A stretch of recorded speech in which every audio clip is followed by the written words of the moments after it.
എല്ലാവർക്കും നമസ്കാരം. ഇന്ന് നമ്മൾ വന്നിരിക്കുന്നത് ഒരാഴ്ചത്തെ മീൽ പ്രിപ്പറേഷൻ വീഡിയോ ആയിട്ടാണ്. കഴിഞ്ഞ ആഴ്ച നമ്മളൊരു മീൽ പ്രിപ്പറേഷൻ വീഡിയോ ചെയ്തിട്ടുണ്ടായിരുന്നു. അപ്പോൾ അന്ന് ഞാൻ പറഞ്ഞിരുന്നു ഇത് സക്സസ് ആവുകയാണെങ്കിൽ അടുത്ത ആഴ്ചയും കൂടി ഇടാമെന്ന്. സക്സസ് ആവുക എന്ന് മാത്രമല്ല, വളരെ യൂസ്ഫുള്ളായിട്ട് തോന്നി. അതുപോലെ നമുക്കിപ്പോൾ ശനി ഞായർ ഇതൊക്കെ ചെയ്തു വെച്ചാൽ നമുക്ക് മൺഡേ ടു ഫ്രൈഡേ നമുക്ക് വേറെ കാര്യങ്ങൾക്ക് വേണ്ടി ടൈം സ്പെൻഡ് ചെയ്യാൻ പറ്റും. അപ്പോൾ എനിക്കിവിടെ കുഞ്ഞു ആവയുള്ളത് കാരണം എനിക്ക് ഒരുപാട് സമയം കിച്ചണിൽ സ്പെൻഡ് ചെയ്യാനായിട്ടും പറ്റില്ല. അപ്പോൾ അതുപോലെ തന്നെ വർക്കൗട്ടൊക്കെ ചെയ്യാനൊക്കെ ഉള്ളവർക്കും ഒക്കെ നല്ലൊരു ഓപ്ഷനാണിത്. അപ്പോൾ ശനിയാഴ്ച ഞാൻ പരിപാടികളൊക്കെ തുടങ്ങിയിട്ടുണ്ടായിരുന്നു. ശനിയാഴ്ച കുറച്ചധികം ഇഡ്ഡലികൾ ഉണ്ടാക്കിയിട്ട് അത് സിപ്പ് ലോക്കുകളിലാക്കി ഫ്രീസ് ചെയ്ത് വെക്കുകയാണ്. അപ്പോൾ ഈ ഇഡ്ഡലി വന്നിട്ട് മെയിനായിട്ട് നമുക്ക് കുട്ടികൾക്ക് രാവിലെ ബ്രേക്ക്ഫാസ്റ്റായിട്ട് കൊടുക്കാനാണ് ഉദ്ദേശിക്കുന്നത്. ഇനി നമുക്കിപ്പോൾ ഡിന്നറായിട്ട് വേണമെങ്കിൽ ഡിന്നറായിട്ടും ഇത് ചൂടാക്കി എടുക്കാവുന്നതാണ്.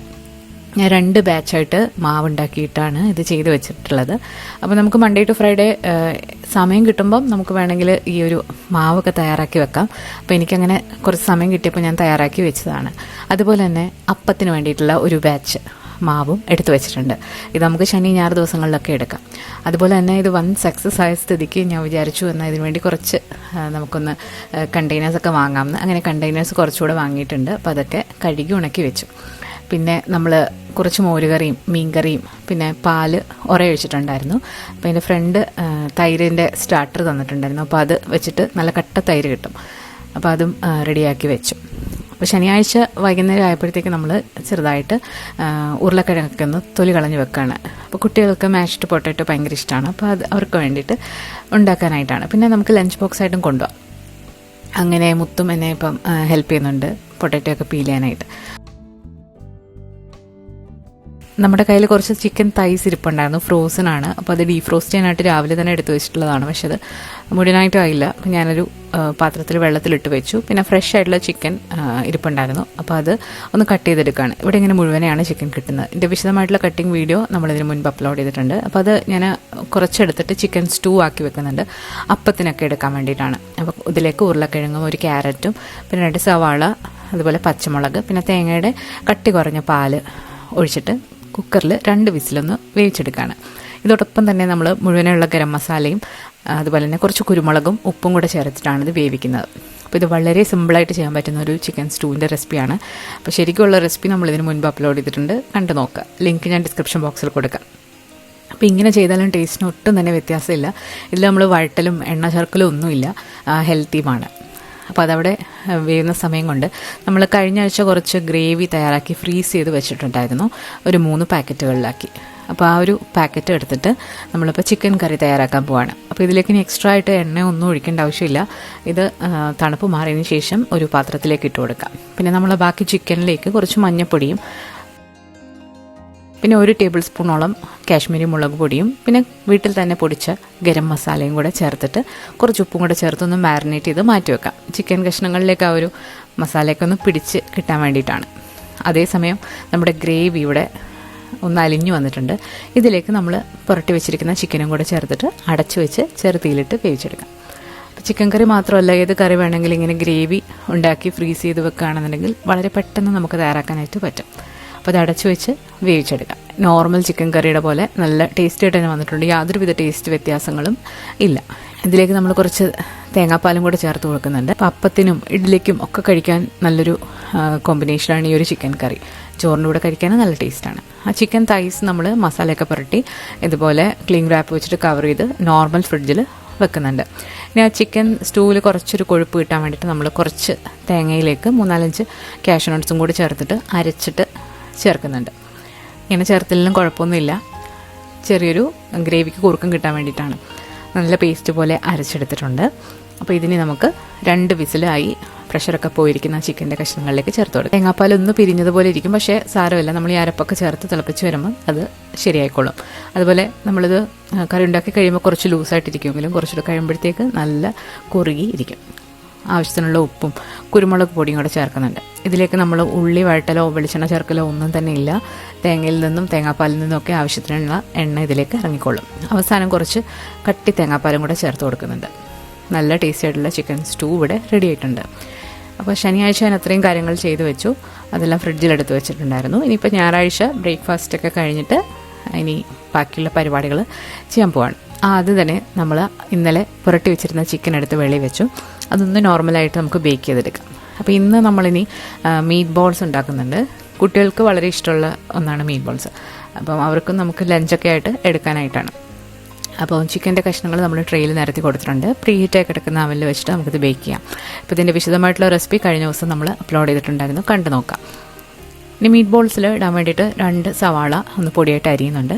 പിന്നെ മല്ലിയിലയാണ് എടുക്കുന്നത്. ശരിക്കും പാഴ്സലി ലീവ്സാണ് എടുക്കുന്നത്. മല്ലിയില ചേർത്താലും കുഴപ്പമൊന്നുമില്ല. അപ്പോൾ ഈ ഉള്ളി വന്നിട്ട് നമ്മളൊന്ന് വഴറ്റിയിട്ടാണ് മീറ്റ് ബോൾസ് ആക്കുമ്പോൾ ചേർക്കുന്നത്. അപ്പോൾ ഒരു പ്രത്യേക ടേസ്റ്റാണ്. മല്ലിയിലയും കൂടെ പൊടിയായിട്ടൊന്ന് അരിഞ്ഞെടുക്കുന്നുണ്ട്. ഇനി നമ്മൾ കുറച്ച് ഓയിലിൽ ഈ ഉള്ളി ഒന്ന് വഴറ്റിയെടുക്കാം. ഞാനിവിടെ യൂസ് ചെയ്യുന്ന ഓയിൽ അവക്കാഡോ ഓയിലും അതുപോലെ തന്നെ വെളിച്ചെണ്ണയാണ്. വേറെ റിഫൈൻഡ് ഓയിലൊന്നും നമ്മൾ എടുക്കുന്നില്ല. 800 ഗ്രാമാണ് ഈ മിൻസ്ഡ് ബീഫ് വന്നിട്ടുള്ളത്. ഇതിലേക്ക് കുറച്ച് ചില്ലി ഫ്ലേക്സും കുറച്ച് വറുത്ത വെളുത്തുള്ളി പിന്നെ ഗരം മസാല, അത് ഓപ്ഷണലാണ്. അതിൽ വന്നിട്ട് ഞാൻ മിക്കവാറുമുള്ള എല്ലാ സ്പൈസസും ചേർത്തിട്ടുണ്ട്. ആവശ്യത്തിനുള്ള ഉപ്പ്, പിന്നെ ബ്രെഡ് ക്രംസ് ആണിത്. സാധാ ബ്രെഡ് പൊടിച്ചിട്ട് ചേർക്കാം, അല്ലാന്നുണ്ടെങ്കിൽ ഇങ്ങനെ വാങ്ങിക്കാനും കിട്ടും. ഇതിലേക്ക് 2 മുട്ടയും കൂടെ ചേർക്കുന്നുണ്ട്. പിന്നെ നമ്മൾ ആ വഴറ്റി വെച്ചിരിക്കുന്ന ബ്രൗൺ നിറായി വന്നിട്ടുള്ള ഉള്ളി, മല്ലിയില, ഇതിലേക്ക് കുരുമുളകും ചേർക്കാം. നന്നായിട്ടൊന്ന് ബോളാക്കി എടുത്തതിന് ശേഷം നമുക്കിതിനി വേണമെങ്കിൽ എയർ ഫ്രൈ ചെയ്തെടുക്കാം, അല്ലാന്നുണ്ടെങ്കിൽ ബേക്ക് ചെയ്യാം, അല്ലെങ്കിൽ ഇതുപോലെ പാനിലിട്ട് ഫ്രൈ ചെയ്തെടുക്കാം. നമ്മൾ ആ പൊട്ടറ്റോസ് എല്ലാം അരിഞ്ഞിട്ട് മാഷ്ഡ് പൊട്ടറ്റോ ആക്കാൻ വേണ്ടിയിട്ട് തിളപ്പിച്ചെടുക്കുന്നുണ്ട്.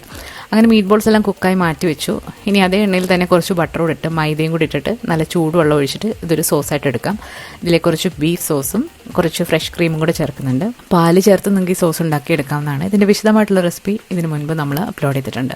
കുട്ടികൾക്ക് സൺഡേ ലഞ്ചായിട്ട് സെർവ് ചെയ്തത് മീറ്റ് ബോൾസും മാഷ്ഡ് പൊട്ടറ്റോയും ഗ്രീൻ പീസും ആണ്. പിന്നെ നമ്മൾ ആ ഒരു സമയം കൊണ്ട് ചിക്കൻ ബേക്ക് ചെയ്തെടുത്തു. അതുപോലെ തന്നെ സ്വീറ്റ് പൊട്ടറ്റോ കുറച്ച് ക്രഷ്ഡ് ചില്ലിയും ഉപ്പും കുരുമുളകും എണ്ണയും കൂടെ ഒഴിച്ചിട്ട് ഒന്ന് ബേക്ക് ചെയ്യാനായിട്ട് വെച്ചു. അതിൻ്റെ ടെമ്പറേച്ചറും സെറ്റിങ്സും ഒക്കെ കഴിഞ്ഞ വീഡിയോയിൽ നമ്മൾ ഷെയർ ചെയ്തിട്ടുള്ളതാണ്. അതവിടെ വേവുന്ന സമയം കൊണ്ട് നമുക്കിനി ലഞ്ചിന് വേണ്ടിയിട്ടുള്ള, അതായത് മൺഡേ ടു ഫ്രൈഡേ ലഞ്ചിന് വേണ്ടിയിട്ടുള്ള മിക്സഡ് വെജ് ഉണ്ടാക്കുകയാണ്. അപ്പോൾ ഇങ്ങനെ ഫ്രോസണായിട്ട് പാക്കറ്റിൽ വാങ്ങിക്കാൻ കിട്ടും പലതരം വെജിറ്റബിൾസ്. അപ്പോൾ അത് ഫ്രോസണായിട്ട് തന്നെയാണ് നമ്മൾ ഈ ഒരു പാനിലേക്ക് ഇടുന്നത്. കുറച്ച് വെളുത്തുള്ളിയും ഉള്ളിയും ഒന്ന് വഴറ്റിയിട്ട്, നോർമലൊന്നും ആക്കണ്ട, ഇങ്ങനെ ഫ്രോസണായിട്ട് ഇടുക. ഇങ്ങനെ ചെയ്യുന്നതുകൊണ്ട് ഈ പച്ചക്കറിയുടെ മൂല്യങ്ങളൊന്നും നഷ്ടപ്പെടുന്നുമില്ല, ടേസ്റ്റിനും ഒരു വ്യത്യാസവും ഇല്ല. ഫ്രോസണായിട്ട് തന്നെ ചേർത്തിട്ട് റെഡിയാക്കുമ്പോൾ അടച്ചു വെക്കാം. ഇനി ഇതോടൊപ്പം തന്നെ ഞാനൊരു ബ്രോക്കലിയും കൂടെ റെഡിയാക്കി വെച്ചിട്ടുണ്ട്. അത് പകുതി കുക്കായതിനു ശേഷം നമുക്ക് ഈ ബ്രോക്കലി അതിനകത്തിടാം. പിന്നെ ഒരു ബീട്രൂട്ട് സാലഡ് ഉണ്ടാക്കുന്നുണ്ട്. അപ്പോൾ അതിന് വേണ്ടിയിട്ട് ഒരു 3-4 ബീട്രൂട്ട് തൊലി കളഞ്ഞ് കഴുകി എടുക്കുന്നുണ്ട്. ഇതൊന്ന് ബേക്ക് ചെയ്യാം. ബേക്ക് ചെയ്യുമ്പം നിങ്ങൾക്ക് മുഴുവനെ അലുമിനിയം ഫോയിൽ വെച്ചിട്ട് കവർ ചെയ്തിട്ട് ബേക്ക് ചെയ്യാം, അല്ലാതെങ്കിൽ കട്ട് ചെയ്തും ബേക്ക് ചെയ്യാം. അതേസമയം നമ്മുടെ സ്വീറ്റ് പൊട്ടറ്റോ ഒക്കെ ബേക്കായി വന്നിട്ടുണ്ട്. അപ്പം ഞാൻ ഈ ബീട്രൂട്ട് മുഴുവനെ ബേക്ക് ചെയ്യാൻ വെച്ചു. അപ്പോൾ എനിക്ക് ബുദ്ധി അങ്ങനെ വലുതായിട്ട് പ്രവർത്തിച്ചില്ല, അല്ലെങ്കിൽ ഞാൻ അത് കട്ട് ചെയ്തിട്ട് വെച്ചേനെ. മുഴുവനെ വെക്കുമ്പോൾ ഒരുപാട് സമയം എടുക്കും ഇത് ബേക്കായി കിട്ടാനായിട്ട്. അപ്പോൾ നമ്മുടെ വെജിറ്റബിൾസ് ഒരു ഹാഫ് കുക്കായിട്ടുണ്ട്. ഇതിലേക്ക് നമ്മൾ കുറച്ച് ചില്ലി ഫ്ലേക്സും കുറച്ച് വറുത്ത വെളുത്തുള്ളിയും കൂടെ ചേർത്ത് ആവശ്യത്തിനുള്ള ഉപ്പും കൂടെ ചേർക്കുന്നുണ്ട്. ഉപ്പ് നമ്മളിതൊന്ന് പകുതി കുക്കായതിന് ശേഷമാണ് ചേർക്കുന്നത്. കുറച്ച് കുരുമുളകും കൂടെ, ഇത് നിങ്ങളുടെ സ്പൈസ് ലെവലിനനുസരിച്ച് ചേർക്കാം. ഈ സമയത്ത് നമ്മൾ തയ്യാറാക്കി വെച്ചിരിക്കുന്ന ബ്രോക്കലിയും കൂടെ ചേർക്കുകയാണ്. അപ്പോൾ ഇതിനി നന്നായിട്ടൊന്ന് വഴറ്റിയെടുക്കാം. അപ്പോൾ നമുക്ക് 2 പേർക്ക് മൺഡേ ടു ഫ്രൈഡേ എടുക്കാനുള്ള പച്ചക്കറി നമ്മൾ ഈ ഒരു ഇതിൽ നിന്ന് കിട്ടും.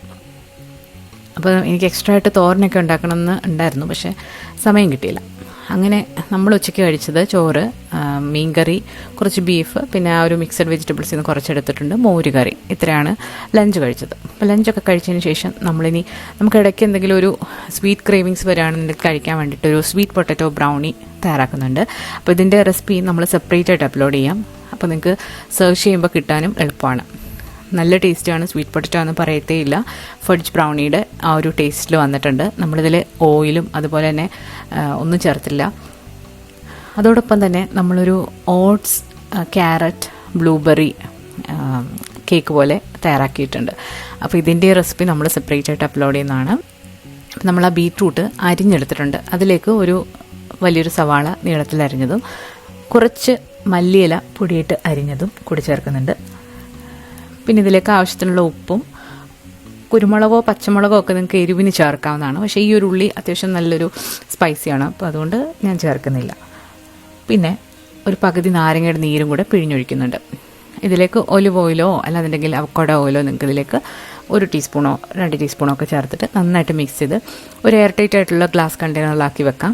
അപ്പോൾ ഇത് നമുക്ക് ഇഷ്ടമുള്ളപ്പം ചോറിൻ്റെ കൂടെയോ മറ്റെന്തിൻ്റെ കൂടെയും കഴിക്കാവുന്നതാണ്. ഇനി കുട്ടികൾക്ക് ഡിന്നറായിട്ടൊക്കെ അവർക്ക് ഫ്രൈഡ് റൈസ് ഇഷ്ടമാണ്. അപ്പം 2 കപ്പ് ബസ്മതി റൈസ് എടുത്തിട്ട് വെള്ളത്തിൽ വേവിച്ച് ഊറ്റിയെടുത്തിട്ടുണ്ട്. അത് തണുത്ത വെള്ളത്തിൽ ഒന്ന് കഴുകിയും കൂടി എടുത്തിട്ടുണ്ട്. അപ്പോൾ ഒട്ടും സ്റ്റിക്കി അല്ലാതെ നമുക്ക് കിട്ടും. ഇന്ന് ഞാൻ ഫ്രൈഡ് റൈസ് തയ്യാറാക്കുന്നത് കുറച്ച് പ്രോൺസ് ചേർത്തിട്ടാണ്. ഫ്രോസൺ ആയിട്ടുള്ള കുറച്ച് പ്രോൺസ് ചേർത്തിട്ട്. അപ്പോൾ കുറച്ച് സ്പ്രിംഗ് ഓണിയൻ്റെ വൈറ്റ് ഇട്ടൊന്ന് മൂത്ത് വന്നപ്പോൾ നമ്മൾ ആ ഒരു പ്രോൺസും കൂടെ ചേർത്തിട്ട് ഒന്ന് ഇളക്കി കൊടുക്കാം. 1/2 ടീസ്പൂൺ ചില്ലി ഗാർലിക് പേസ്റ്റും കൂടെ ചേർക്കുന്നുണ്ട്. ഇതിങ്ങനെ വാങ്ങിക്കാനായിട്ട് കിട്ടുന്നതാണ്. ഇത് ഓപ്ഷണലാണ്. പകരം നിങ്ങൾക്ക് ചില്ലി ഫ്ലേക്സും ചേർക്കാം. കുറച്ച് സോയ സോസും കൂടെ ചേർക്കുന്നുണ്ട്. അപ്പോൾ ഈ പ്രോൺസ് വേവാനായിട്ട് അധികം സമയമൊന്നുമില്ല. അതൊന്ന് വെന്ത് വരുമ്പോഴത്തേക്ക് ഇതിലേക്ക് ഒരു ക്യാരറ്റ് അരിഞ്ഞതും പിന്നെ കുറച്ച് ഗ്രീൻ പീസും കോണും കൂടെയാണ്. അപ്പോൾ അതും കൂടെ ഫ്രോസണാണ്. അതും കൂടെ ചേർത്തിട്ട് ഒന്ന് ഇളക്കാം. അതിനുശേഷം ഇതിലേക്ക് റൈസും കൂടി ഇട്ടിട്ട് നന്നായിട്ടൊന്ന് ഫ്രൈ ചെയ്ത് എടുക്കാവുന്നതാണ്. റൈസ് വേവിച്ചപ്പോൾ ഞാൻ ഉപ്പൊന്നും ചേർത്തിട്ടില്ല. റൈസിൽ ഉപ്പ് നോക്കിയിട്ട് അഡ്ജസ്റ്റ് ചെയ്യാം. കുറച്ച് സ്പ്രിംഗ് ഓണിയൻ്റെ ഗ്രീനും കൂടി അവസാനം ഇട്ട് കൊടുക്കുന്നുണ്ട്. ഇനി നമുക്ക് അടുത്ത ആഴ്ചത്തേക്ക് വേണ്ടിയിട്ടുള്ള കുറച്ച് സാൽമൺ മീൻ ഒരു 8 പീസുകൾ നീളത്തിൽ ഇതുപോലെ മാരിനേറ്റ് ചെയ്ത് വെച്ചിട്ടുണ്ട്. ബേസിക് ആയിട്ടുള്ള മസാല നാരങ്ങ നീരൊക്കെ ഒഴിച്ചിട്ട് മാരിനേറ്റ് ചെയ്തതാണ്. ഇന്ന് ഞാനിത് ബേക്ക് ചെയ്തിട്ടാണ് എടുക്കുന്നത്. ഒരു 180 ഡിഗ്രിയിൽ ഒരു 15 മിനിറ്റ് ഒന്ന് ബേക്ക് ചെയ്താൽ മതി. ബേക്ക് ചെയ്തതിന് ശേഷം ഞാൻ എൻ്റെ മുകൾ ഭാഗം ഒന്ന് ഗ്രില്ലും കൂടെ ചെയ്തിട്ടുണ്ടായിരുന്നു. ഇപ്പോൾ നമ്മുടെ എല്ലാ സാധനങ്ങളും ഏകദേശം റെഡി ആയിട്ടുണ്ട്. എല്ലാം നന്നായിട്ട് തണുക്കാനായിട്ട് മാറ്റി വെച്ചിട്ടുണ്ട്. നന്നായിട്ട് തണുത്തതിന് ശേഷം നമുക്കിനി ലഞ്ച് ബോക്സ് ആദ്യം ഉണ്ടാക്കാം. മൺഡേ ടു ഫ്രൈഡേ ഉള്ള ഞങ്ങളുടെ 2 പേരുടെയും ലഞ്ച് ബോക്സ് ആണിത്. ആദ്യത്തെ ലഞ്ച് ബോക്സ് എന്ന് പറയുന്നത് സ്വീറ്റ് പൊട്ടറ്റോയുടെ ഒരു ലഞ്ച് ബോക്സ് ആണ്. അപ്പോൾ 200 ഗ്രാമിൽ താഴെ ആണ് സ്വീറ്റ് പൊട്ടറ്റോ എടുത്തിരിക്കുന്നത്. അതുപോലെ തന്നെ 3 മീറ്റ് ബോൾസും പിന്നെ ആവശ്യത്തിനുള്ള പച്ചക്കറി. മീറ്റ് ബോൾസ് ഒരു 90 ഗ്രാമിൽ കൂടാൻ പാടില്ല. പച്ചക്കറി ഒരു 150 ഗ്രാം എടുത്തിട്ടുണ്ട്. പിന്നെ ആ ഒരു സോസും കൂടെ ഇതിൻ്റെ മുകളിലായിട്ട് ഒഴിച്ചു കൊടുക്കാം. അടുത്ത ദിവസത്തേക്ക് നമ്മൾ എടുക്കുന്നത് mashed potato, meat balls and mixed വെജാണ്. അപ്പം അതും ഒരു 150 ഗ്രാം 3 മീറ്റ് ബോൾസും പിന്നെ പച്ചക്കറി. അപ്പോൾ നമ്മളെപ്പോഴും മീൽസ് കഴിക്കുമ്പോൾ കാർബോഹൈഡ്രേറ്റും പ്രോട്ടീനും ഫൈബറും ആണ് മെയിനായിട്ട് വേണ്ടത്. അപ്പോൾ അത് ഇതേ പ്രൊപ്പോർഷനിൽ കഴിക്കുകയാണെന്നുണ്ടെങ്കിൽ വെയിറ്റ് ലോസ് ചെയ്യാനും ഒക്കെ നല്ലതാണ്. അപ്പോൾ തൈറോയിഡിൻ്റെ വീഡിയോ നമ്മൾ ഈ ആഴ്ച തന്നെ അപ്ലോഡ് ചെയ്യുന്നതാണ്. ഞാനത് പ്രിപ്പയർ ചെയ്തുകൊണ്ടിരിക്കുകയാണ്. അപ്പോൾ അടുത്ത ബോക്സിൽ വന്നിട്ട് നമ്മൾ ഫ്രൈഡ് റൈസും ചിക്കനും വെച്ചുമാണ് വെച്ചത്. ഇനി 2 ബോക്സിൽ നമ്മൾ നമ്മുടെ മട്ട റൈസ് ഞാൻ യൂഷ്വലി കഴിക്കുന്നത് 150 ഗ്രാമാണ്. അതിലേക്ക് ഒരു ഫിഷ് ഫ്രൈ വെക്കുന്നുണ്ട്. പിന്നെ നമ്മുടെ ഒരു മീൻ കറി ഇരിപ്പുണ്ടായിരുന്നു. അപ്പോൾ അതും 2 പീസ് വെച്ചു. പിന്നെ പച്ചക്കറിയും വെച്ചു. പിന്നെ പുളിശ്ശേരി കുറച്ച് ഇരിപ്പുണ്ടായിരുന്നു. അപ്പോൾ അതും കൂടെ ഒഴിച്ചിട്ടുണ്ട്. ഇനി അടുത്തതിലേക്ക് നമ്മൾ വെക്കുന്നത് 150 ഗ്രാം റൈസും 1 പീസ് ചിക്കനും പിന്നെ നമ്മുടെ ആ ഒരു ഗ്രേവി വെച്ചിട്ടുണ്ടാക്കിയ ചിക്കൻ കറിയിൽ നിന്നും 2-3 പീസും പച്ചക്കറി ഈ ഒരു ലഞ്ച് ബോക്സ് ആയപ്പോഴത്തേക്ക് പച്ചക്കറി കുറച്ച് തീർന്നിട്ടുണ്ടായിരുന്നു. അപ്പോൾ ഞാൻ ഒരു ബീട്രൂട്ട് സാലഡും കൂടി ഇതിലേക്ക് വെച്ചിട്ടുണ്ട്. അപ്പോൾ ഇനി 5 ദിവസത്തെ ലഞ്ച് ബോക്സ് ഇപ്പോൾ റെഡി ആയിട്ടുണ്ട്. അപ്പോൾ ബാക്കിയുള്ള ചിക്കനും ഫിഷും ഒക്കെ നമ്മൾ എയർ ടൈറ്റ് ആയിട്ടുള്ള ബോക്സുകളിലാക്കി സൂക്ഷിക്കുകയാണ്. അപ്പോൾ ഇത് വന്നിട്ട് നമുക്ക് ഡിന്നറിന് നമുക്കെല്ലാവർക്കും എടുക്കാൻ വേണ്ടിയിട്ടുള്ളതാണ്. അതുപോലെ തന്നെ നമ്മുടെ ഫ്രൈഡ് റൈസും കുറച്ചധികം ഉണ്ട്. അപ്പോൾ അതും മറ്റൊരു എയർ ടൈറ്റ് കണ്ടെയ്നറിലാക്കി വെച്ചു. അപ്പോൾ വൈകിട്ട് ഡിന്നറിന് കുട്ടികൾക്ക് മെയിനായിട്ടും റൈസും ചിക്കനും ഒക്കെ ഉണ്ട്. പിന്നെ ഇഡ്ഡലി ഇരിപ്പുണ്ട്. പിന്നെ നമ്മൾ സാലഡ് ആയിരിക്കും, ഈ സ്വീറ്റ് പൊട്ടറ്റോ വെച്ചിട്ടുള്ള സാലഡും ഒക്കെ ആയിരിക്കും കഴിക്കുന്നത്. അപ്പം ഫ്രഷ് ആയിട്ടുള്ള സാലഡ് ഞാനിതുവരെ അരിഞ്ഞിട്ടില്ല. അപ്പോൾ അത് ഒരു ദിവസം വീക്ക് ഡേയിൽ അരിഞ്ഞ് സൂക്ഷിക്കാം. പിന്നെ 2 ദിവസത്തേക്കുള്ള ഓവർനൈറ്റ് ഓട്സും റെഡിയാക്കി വെക്കുന്നുണ്ട്. 1/4 കപ്പ് ഓട്സിലേക്ക് ചിയ സീഡും ഹെംപ് സീഡ്സും പിന്നെ സീഡ്സ് മിക്സും പിന്നെ വീട്ടിൽ തന്നെ ഉണ്ടാക്കിയ തൈരിൽ നിന്നും ഓരോ ടേബിൾ സ്പൂണും 1/2 കപ്പ് ലോ ഫാറ്റ് മിൽക്കും പിന്നെ നമ്മളിന്ന് റാസ്ബെറിയും ബ്ലൂബെറിയാണ് എടുത്തിരിക്കുന്നത്. ഇത് നല്ല പുളിയായതുകൊണ്ട് കുറച്ച് ഹണിയും കൂടെ ചേർക്കുന്നുണ്ട്. അപ്പോൾ ഇത് 2 ദിവസത്തേക്കുള്ളതാണ്. ബാക്കി 3 ദിവസത്തേക്കുള്ളത് ഞാൻ ട്യൂസ്ഡേ ഈവനിങ് ചെയ്ത് വെക്കാം. അപ്പം എല്ലാ പണിയും കഴിഞ്ഞു. ഇനി നമുക്ക് സൺഡേയിലത്തെ ഡിന്നർ കഴിക്കണം. അതുപോലെ തന്നെ കുട്ടികളുടെ മൺഡേ മോർണിംഗിലേക്ക് വേണ്ടിയിട്ടുള്ള ബ്രേക്ക്ഫാസ്റ്റും കൂടിയാണ് ഈ അപ്പം. അങ്ങനെ അപ്പവും ചുട്ടു, കറികളും ഒക്കെ ചൂടാക്കിയിട്ട് നമ്മൾ ഡിന്നറൊക്കെ കഴിച്ചു. അപ്പോൾ ഇത്രയും ചെയ്ത് കഴിയുമ്പോഴത്തേക്കും നല്ല ടയേർഡാവും. കുറച്ച് റെസ്റ്റൊക്കെ എടുത്ത് ഞങ്ങളെല്ലാവരും കൂടിയാണ് എല്ലാ ജോലികളും. കുഞ്ഞിനെ നോക്കുന്നത് ഏട്ടനും മക്കളും എല്ലാവരും. പിന്നെ ഡിഷ് വാഷർ അതൊക്കെ തന്നെ ഹെൽപ്പ് ചെയ്യാൻ ആൾക്കാരുണ്ട്. കഴിഞ്ഞ ആഴ്ച ഞാൻ ചെയ്തു വെച്ചപ്പോൾ ഇത്രയും ഈസി ആയിട്ടാണ് ഇതുണ്ടാവുമെന്ന് വിചാരിച്ചില്ല. അപ്പോൾ നിങ്ങളെല്ലാവരും ഇതുപോലെ ഒന്ന് ട്രൈ ചെയ്ത് നോക്കണം. ഒരുപാട് തിരക്കുള്ളവർക്ക് തീർച്ചയായിട്ടും ഉപകാരപ്പെടും. അപ്പോൾ ഞാൻ മൺഡേ ടു ഫ്രൈഡേ നല്ല സുഖമായിരുന്നു. നമുക്ക് ഇഷ്ടമുള്ള കാര്യങ്ങളൊക്കെ ചെയ്യാനും കുഞ്ഞിൻ്റെയും മക്കളുടെയൊക്കെ കൂടെ സമയം സ്പെൻഡ് ചെയ്യാനും ഇങ്ങനെ ചെയ്തു വെച്ചപ്പം നല്ലൊരിത് കിട്ടി. അല്ലെങ്കിൽ എപ്പോഴും നമ്മൾ അടുക്കളയിൽ തന്നെ ആയിരിക്കും. അപ്പോൾ എന്തായാലും ഈ ആഴ്ചത്തെ മെനു നിങ്ങൾക്ക് ഇഷ്ടമായിട്ടുണ്ടെങ്കിൽ തീർച്ചയായിട്ടും കമൻസ് അറിയിക്കാം. അതുപോലെ നമ്മുടെ ചാനൽ ഇതുവരെ സബ്സ്ക്രൈബ് ചെയ്യാതെയാണ് കാണുന്നതെന്നുണ്ടെങ്കിൽ സബ്സ്ക്രൈബ് ചെയ്യാൻ മറക്കരുത്. നമ്മൾ കുറേ നാളായി യൂട്യൂബ് ചാനൽ തുടങ്ങിയിട്ട് നമ്മൾ ഇതുവരെ 1 മില്യൺ അടിച്ചില്ല. അപ്പോൾ നിങ്ങളെല്ലാവരും സബ്സ്ക്രൈബ് ചെയ്യുക, ഫ്രണ്ട്സിനോടൊക്കെ ഒന്ന് ഷെയർ ചെയ്ത് കൊടുക്കുക. നമുക്ക് എത്രയും പെട്ടെന്ന് 1 മില്യൺ അടിക്കണം എന്നുള്ളതാണ് ഒരാഗ്രഹം. അപ്പോൾ അത് നിങ്ങൾ സാധിച്ചു തരുമെന്ന് വിചാരിക്കുന്നു. പുതിയ മീൽ പ്രപ്പ് വീഡിയോസും അതുപോലെ തന്നെ തൈറോയിഡിൻ്റെ വീഡിയോ നമ്മൾ വരും ദിവസങ്ങളിൽ ഉടനെ അപ്ലോഡ് ചെയ്യുന്നതാണ്. അപ്പോൾ ഞാൻ പ്രിപ്പയർ ചെയ്തുകൊണ്ടിരിക്കുകയാണ്. അപ്പോൾ പുതിയൊരു വീഡിയോ ആയിട്ട് നമുക്ക് വീണ്ടും കാണാം. താങ്ക്